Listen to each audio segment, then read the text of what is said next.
Giawhag sa Department of Social Welfare and Development ang mga aktibong miyembro sa 4Ps nga buntis o dunay anak nga 0 to 2 years old nga i-update ang ilang mga impormasyon aron makadawat og conditional cash grant. Ani report ni John D. Esteban. Adlaw Miyerkules nagpahigayon og orientation alang sa pilot implementation sa irehistro ang F1KD sa 4Ps sa DSWD sa Barangay Matina Crossing sa Davao City.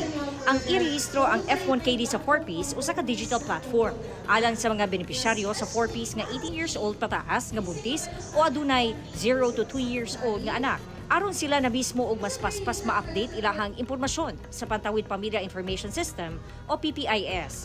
Diha manggod ibase sa DSWD kung kinsa tung mahatagan sa first 1,000 days o F1KD Conditional Cash Grant. Ang 350 pesos nga cash grant madawat sa beneficiary matag bulan.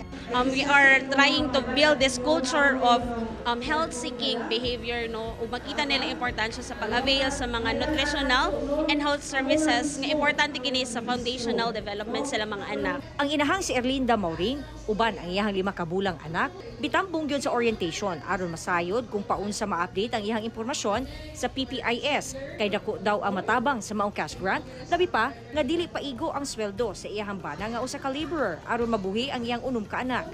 At least man lang makadugang dili gid siya maoy among gikuan, at least makadugang siya sa among panginahanglan labi na sa akong baby kay kuan padulong naman siya mukaon. Susama sab ang tubag sa inahang si Erica kinsa dunay kambal nga anak. Especially right now, daghan pa jud mga mama ang dili gani maka-work kay tungod gagmay pa ang mga babies, and also makahelp po siya sa moto tong ingon nila kaganina na para po siya sa mga bata. Mamahimo lamang nga mag-register sa web portal nga irehistro-4ps.dswd.gov.ph. Sa pagrehistro kinahanglan ng national o e-Phil ID ug uban pang dokumento. Kauban si Bebot Kahes sa kamera, John D. Esteban. 1 Mindanao.